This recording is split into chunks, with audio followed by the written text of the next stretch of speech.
নমস্কার, কলকাতা টিভিতে আপনাদের স্বাগত জানাই। গুড মর্নিং কলকাতা নিয়ে আপনাদের সঙ্গে রয়েছি আমি জহিতার সঙ্গে রয়েছে আমি স্বর্ণালী। প্রথমেই আজকে আমরা যে খবরের দিকে নজর রাখবো, যে গ্রেপ্তার ভাঙড়ের দাপুটে নেতা আরাবুল ইসলাম। পঞ্চায়েত ভোটে মনোনয়নপত্র জমার শেষ দিন গত বছর 15 জুন আইএসএফ কর্মী খুনের অভিযোগে তাকে গ্রেপ্তার করা হয়েছে। ভাঙড়ের প্রাক্তন বিধায়ক আরাবুল ইসলামকে গ্রেফতার করে উত্তর কাশীপুর থানার পুলিশ। পঞ্চায়েত ভোটের সময় দফায় দফায় উত্তপ্ত হয় ভাঙড়। লাগাতার বোমাবাজি, গোলাগুলি এবং সংঘর্ষ চলে। গোলমালে জড়ায় তৃণমূল, বিজেপি ও আইএসএফ। উত্তপ্ত ভাঙড়ে আইএসএফের একাধিক কর্মী খুনের অভিযোগ ওঠে। এই ঘটনায় নাম জড়ায় আরাবুলের। ভাঙড় 2 নম্বর ব্লকে মনোনয়নের দিন খুন হন আইএসএফ কর্মী মঈনুদ্দিন মোল্লা। এই খুনের ঘটনাতেই বৃহস্পতিবার ভাঙড়ের প্রাক্তন বিধায়ক আরাবুল ইসলামকে গ্রেপ্তার করে উত্তর কাশীপুর থানার পুলিশ। তৃণমূল নেতার বিরুদ্ধে ভারতীয় দণ্ডবিধির 302, 147, 148, 149, 188, 332, 427, 435 ধারায় মামলা দায়ের করা হয়েছে। আরাবুলের ছেলের দাবি, খুনের সঙ্গে তার বাবার বা তৃণমূলের কোনো যোগই নেই। ওই দিন নমিনেশনের লাস্ট ডেট ছিল। ওই দিনে আমরা সবাই ওখানেই ছিলাম, বিডিও অফিসের ভেতরে।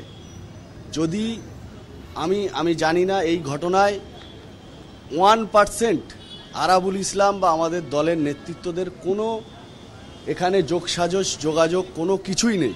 গ্রেপ্তারের পর লালবাজারে আনা হয় আরাবুলকে। এলাকায় যথেষ্ট প্রভাবশালী হিসেবেই পরিচিত তিনি।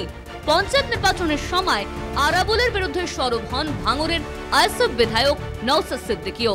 আরাবুল ইসলামদের মতো যারা আছে তারা গণতন্ত্রকে হত্যা খেলায় মেতে ওঠে।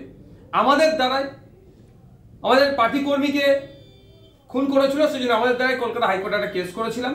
শুনলাম নাকি সেই কেসের ইনভেস্টিগেশন চলছিল, যদি আমরা সিবিআই ইনভেস্টিগেশন চেয়েছি, যদিও কোর্ট দেয়নি। তো কেসটা কোর্টে রান করছিল, খুব তাড়াতাড়ি কেসটা উঠতো। কোর্টকে কি জবাব দেবে সেই জন্য হয়তো অ্যারেস্ট করেছে আরাবুল ইসলাম সাহেবকে। আইএসএফ কর্মী মঈনুদ্দিনের মৃত্যুতে তার পরিবার কাশীপুর থানায় আরাবুল সহ 20 জনের বিরুদ্ধে লিখিত অভিযোগ দায়ের করে। সেই অভিযোগের ভিত্তিতেই গ্রেপ্তার আরাবুল ইসলাম। লিখিত অভিযোগ করেছিল আমার ছেলে মার্ডার হয়েছিল বলে ওই কেস কাছারি করেছিলাম পঞ্চায়েত ভোটের সময়। আমার ছেলে ওই আরাবুল আজকের এত বড় সর্বনাশ করে দিয়েছে। গ্রেপ্তার তার হয়েছে, তার ফাঁসির অর্ডার যেন হয়, এইটাই আমি চাই। জনগণ সবাই যেন শান্তিতে থাকতে পারে, যাবজ্জীবন তার জেল হোক, তার ফাঁসি হোক। তার লোকসভা ভোটের আগে ভাঙড়ের দাপুটে তৃণমূল নেতার গ্রেপ্তারিতে শুরু হয়েছে রাজনৈতিক চর্চা। এখন অনেক নাটক দেখতে পাবেন, অনেক লোক গ্রেপ্তার হবে, অনেক ভেতরে যাবে, অনেকে বাইরে যাবে, অনেক কিছু অপেক্ষা করছে। সবে তো নাটকের শুরু। আগেও গ্রেপ্তার হয়েছে, দল থেকে এক্সপেল হয়েছে, তারপরে আবার ছাড়া পেয়েছে এবং আবার দলের নেতা হয়েছে। এটা কবে এরা গ্রেপ্তার হবেন আর কবে এরা ছাড়া পাবেন, এটা সবই তো দাদার ইচ্ছায় কাজ বা দিদির ইচ্ছায় কাজ, না বোঝার কোনো কারণ নেই। আরাবুল গ্রেপ্তার হয়েছে কারণ এখন ওর দলকে কিছু দেওয়ার নেই। লোকসভা ভোটের আগে আরাবুলের গ্রেপ্তারি অস্বস্তি বাড়ালো ঘাসফুল শিবিরে। রিয়া মাঝি ও জাহাঙ্গীর হোসেনের রিপোর্ট, কলকাতা টিভি।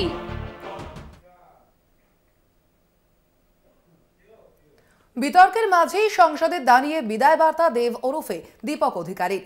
থাকি বা না থাকি, ঘাটাল হৃদয়ে থাকবে। এবং বেশ কয়েকদিন ধরে যে জল্পনা করছিল, সেই জল্পনা রীতি হলো বলতে গেলে স্বর্ণালী। সংসদে শেষ ভাষণে মন্তব্য করেছেন তিনি। ঘাটালের বরাদ্দ টাকা মঞ্জুর করে কাজ শুরুর আবেদনও জানান দেব। সোশ্যাল সাইটে পোস্ট করে মুখ্যমন্ত্রী মমতা বন্দ্যোপাধ্যায়কে ধন্যবাদ জানিয়েছেন তিনি।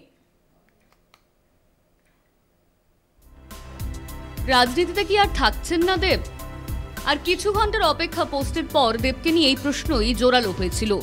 24 ঘন্টার মধ্যে উত্তরটাও যেন দিয়ে দিলেন ঘাটালের সাংসদ। বৃহস্পতিবার সংসদে ছিল সাংসদ দেব ওরফে দীপক অধিকারীর শেষ ভাষণ। সেখানে দাঁড়িয়ে এই ঘাটাল নিয়ে আবেগতাড়িত হয়ে পড়েন।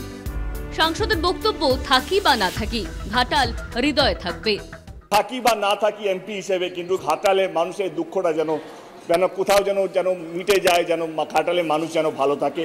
ধন্যবাদ জানাবো আমাদের মাননীয় মুখ্যমন্ত্রী আমাকে 10 বছর সুযোগ দেওয়ার জন্য। ঘাটাল লোকসভা কেন্দ্রের প্রত্যেকটা মানুষ যারা আমাকে ভোট দিয়েছেন, যারা আমাকে ভোট দেননি, তাদেরকে অসংখ্য ধন্যবাদ।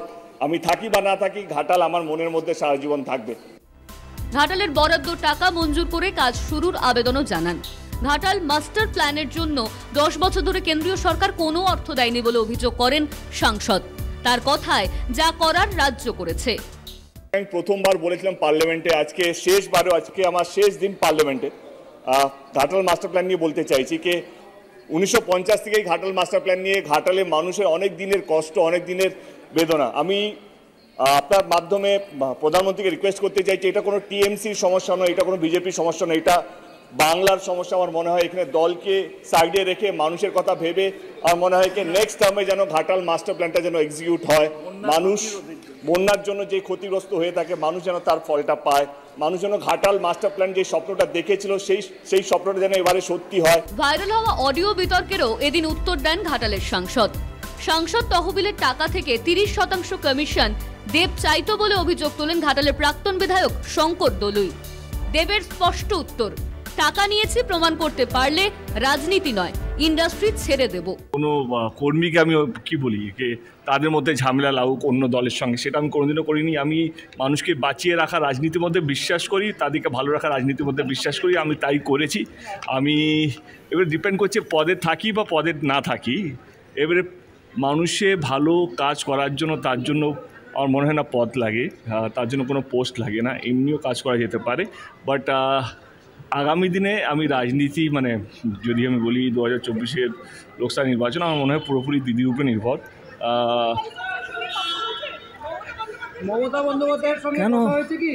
কেন হবে না, কেন? আমার দলের নেত্রী। সোশ্যাল সাইটে পোস্ট করে মুখ্যমন্ত্রীকে ধন্যবাদ জ্ঞাপন করতেও ভোলেননি সাংসদ অভিনেতা। তার পোস্ট সংসদের শেষ দিন, এর জন্য ধন্যবাদ জানাই দিদিকে। ঘাটাল লোকসভার মানুষদেরও ধন্যবাদ জানান দেব। রাজনৈতিক মহলের মতে সাংসদ হিসেবে শেষ দিনে বেশ কিছুটা আবেগতাড়িতই হয়ে পড়েছিলেন টলিউডের হিরো। কলকাতা টিভি। অন্যদিকে লোকসভা ভোটের আগে মাস্টার স্ট্রোক মমতা বন্দ্যোপাধ্যায়ের। লক্ষ্মীর ভান্ডারের ভাতা 500 থেকে দ্বিগুণ বেড়ে হচ্ছে 1000 টাকা এবং জনজাতি মহিলাদের জন্য লক্ষ্মীর ভান্ডারের ভাতা বেড়ে হচ্ছে 1200 টাকা। এপ্রিল মাস থেকেই কার্যকর হবে এই প্রকল্প। বৃহস্পতিবার বিধানসভায় 2024-25 অর্থবর্ষের বাজেটে ঘোষণা অর্থ প্রতিমন্ত্রী চন্দ্রিমা ভট্টাচার্যের।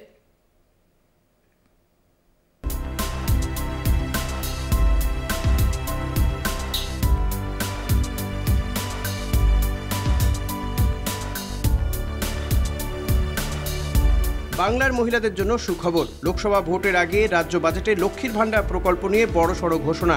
এই প্রকল্পে ভাতা বেড়ে দ্বিগুণ করা হয়েছে। এবার থেকে 500 টাকা নয়, মাসে 1000 টাকা করে ভাতা পাবেন সব মহিলা। জনজাতি এবং তপশিলি জাতির মহিলার লক্ষ্মীর ভান্ডার প্রকল্পে প্রতি মাসে পাবেন 1200 টাকা করে ভাতা। বৃহস্পতিবার বাজেটে ঘোষণা অর্থ প্রতিমন্ত্রী চন্দ্রিমা ভট্টাচার্যের। 1 এপ্রিল থেকে কার্যকরী হবে প্রকল্পের নয়া নিয়ম।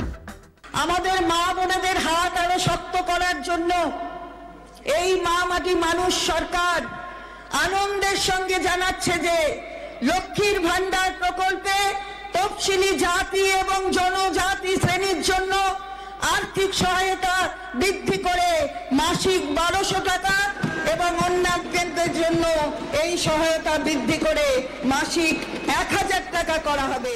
লক্ষ্মীর ভান্ডারের প্রকল্পের ফলে রাজ্যের সব মহিলারা লাভবান বলে জানিয়েছেন মুখ্যমন্ত্রী। আমাদের মা বোনেরা হিন্দু বলুন, মুসলমান বলুন, শিখ বলুন, খ্রিস্টান বলুন, ওবিসি বলুন, প্রত্যেকেরাই যারা 500 টাকা পেতেন 1 এপ্রিল থেকে তাদের 500 টাকা বেড়ে যাচ্ছে, তারা 1000 টাকা করে সকলে পাবেন। আর তপশিলি এবং আদিবাসী ভাই বোনেরা বোনেরা মায়েরা তারা 1000 পেতেন, তাদেরটা 1200 করা হলো।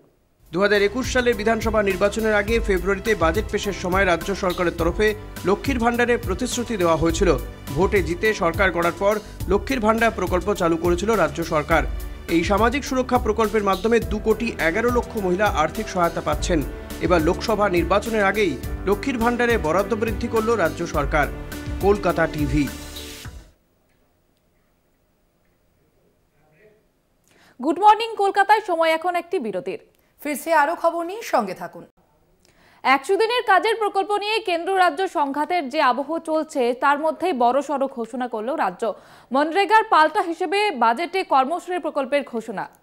কেন্দ্রের ভরসায় না থেকে জব কার্ড হোল্ডারদের জন্য 50 দিনের নিশ্চিত কাজের ব্যবস্থা রাজ্য সরকারের। আগামী মে মাস থেকেই শুরু হবে এই প্রকল্প।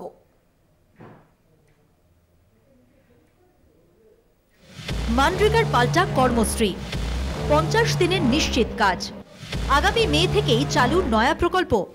রাজ্য বাজেটে বড় ঘোষণা। দুয়ারে করা নাড়ছে লোকসভা ভোট, তার আগে 2024-25 অর্থবর্ষের বাজেটে বড় ঘোষণা রাজ্যের। কেন্দ্রের ওপর আর ভরসা নয়, 100 দিনের কাজের বকেয়া নিয়ে কেন্দ্র রাজ্য সংঘাতের মধ্যেই মানরেগার পাল্টা হিসেবে 50 দিনের কাজের নয়া কর্মশ্রী প্রকল্পের ঘোষণা অর্থ প্রতিমন্ত্রী চন্দ্রিমা ভট্টাচার্যের। কর্মশ্রী প্রকল্পের মাধ্যমে 50 দিনের শ্রম দিবস তৈরি করা হবে। আগামী মে মাস থেকে এই প্রকল্পের কাজ শুরু হয়ে যাবে। এই প্রকল্পে প্রত্যেক জব কার্ড হোল্ডারকে বছরে কমপক্ষে 50 দিনের কাজ নিশ্চিত করা হবে। একই সঙ্গে 100 দিনের কাজের বকেয়া মেটাতে 3700 কোটি টাকা বরাদ্দ রাজ্য সরকারের। আমি আনন্দের সঙ্গে জানাচ্ছি যে এই সকল মানুষের পাশে দাঁড়ানোর অঙ্গীকারকে মান্যতা দিয়ে মাননীয় মুখ্যমন্ত্রীর নেতৃত্বে আমাদের সরকার নিজস্ব সংগতিতে কর্মশ্রী নামে একটি সুসংহত প্রকল্প চালু করেছে।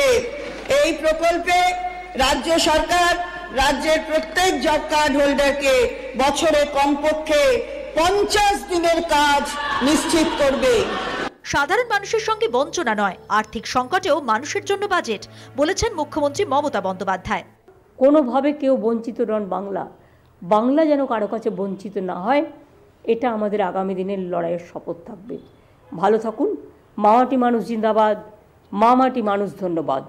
100 দিনের প্রকল্পে কাজের টাকা বন্ধ রেখেছে কেন্দ্রীয় সরকার। এ নিয়ে বারবার রাজ্যের পক্ষ থেকে ক্ষোভ প্রকাশ করা হয়, একাধিকবার চিঠি দেওয়া হয় কেন্দ্রকে। এমনকি দিল্লিতে গিয়ে বকেয়া আদায় যন্তর মন্তরে ধর্নায় বসেন অভিষেক বন্দ্যোপাধ্যায়, কিন্তু বকেয়া আদায় হয়নি। সম্প্রতি এই প্রকল্পে দুর্নীতির অভিযোগে তদন্তে নেমেছে ইডি। গত মাসে মুখ্যমন্ত্রী মমতা বন্দ্যোপাধ্যায় রাজ্যের বকেয়া মেটানোর জন্য 7 দিনের ডেডলাইন দিয়েছিলেন, কিন্তু টাকা না মেলায় চলতি মাসের শুরুতেই রেড রোডে ধর্নায় বসেন মুখ্যমন্ত্রী।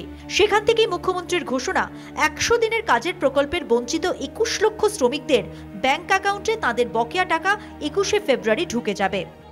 এরপর এবার রাজ্য বাজেটে 100 দিনের কাজের প্রকল্পের পাল্টা হিসেবে নয়া 50 দিনের কাজের প্রকল্প ঘোষণা করে দিল মমতা সরকার। কলকাতা টিভি। সময় এখন আরো একটি বিরতির। ফিরছি বিরতির পর, সঙ্গে থাকুন। রাজ্য বাজেটে ভাতা বাড়ল সিভিক ভলেন্টিয়ার এবং ভিলেজ পুলিশের। চাকরির কথাও ঘোষণা করল রাজ্য সরকার। 1 এপ্রিল থেকে কার্যকরী হবে নতুন ভাতার কাঠামো। রাজ্য বাজেটে সিভিক ভলেন্টিয়ারদের জন্য গুরুত্বপূর্ণ ঘোষণা রাজ্য সরকারের। সিভিক ভলেন্টিয়ারদের ভাতা বাড়ল 1000 টাকা। পাশাপাশি এবার থেকে রাজ্য পুলিশে 20% চাকরি সংরক্ষিত থাকবে সিভিক ভলেন্টিয়ারদের জন্য। এতদিন 10% চাকরি সংরক্ষিত থাকতো। রাজ্য পুলিশে যদি নতুন করে 1000 জনকে নিয়োগ করা হয়, তবে সিভিক পুলিশ এবং ভিলেজ পুলিশ থেকে 200 জন চাকরি পাবেন। রাজ্য বাজেটে তেমন ইঙ্গিত দেওয়া হয়েছে যে এদের মাসিক পারিশ্রমিক আরো 1000 টাকা বৃদ্ধি করা হবে। রাজ্য পুলিশে এদের যুক্ত হওয়ার কোটাও 10% থেকে বাড়িয়ে 20% করার প্রস্তাব করছি। আমি এই খাতে 180 কোটি টাকা বরাদ্দ করার প্রস্তাব করছি। সিভিক ভলেন্টিয়ার ও ভিলেজ পুলিশের ভাতা বৃদ্ধি খাতে চলতি বাজেটে রাজ্য সরকার 180 কোটি টাকা বরাদ্দ করেছে। সিভিক পুলিশ ও ভিলেজ পুলিশের অবসরপ্রাপ্ত কর্মীদের সুবিধের কথাও ঘোষিত হলো বাজেটে। অবসরকালীন সুবিধে হিসেবে এতদিন 2 থেকে 3 লক্ষ টাকা পেতেন কর্মী, এবার তা বাড়িয়ে 5 লক্ষ টাকা করা হলো। এই খাতে অতিরিক্ত 100 কোটি টাকা বরাদ্দ করেছে সরকার। চলতি বছরেই নবান্নের পক্ষ থেকে সিভিক ভলেন্টিয়ারদের বোনাস বাড়ানোর কথা ঘোষণা করা হয়েছিল। আর এবার রাজ্য বাজেটে তাদের ভাতা বাড়ানোর কথা ঘোষণার পর রাজ্য সরকারের জনমোহিনী বাজেটে খুশি সিভিক ভলেন্টিয়াররা। কলকাতা টিভি।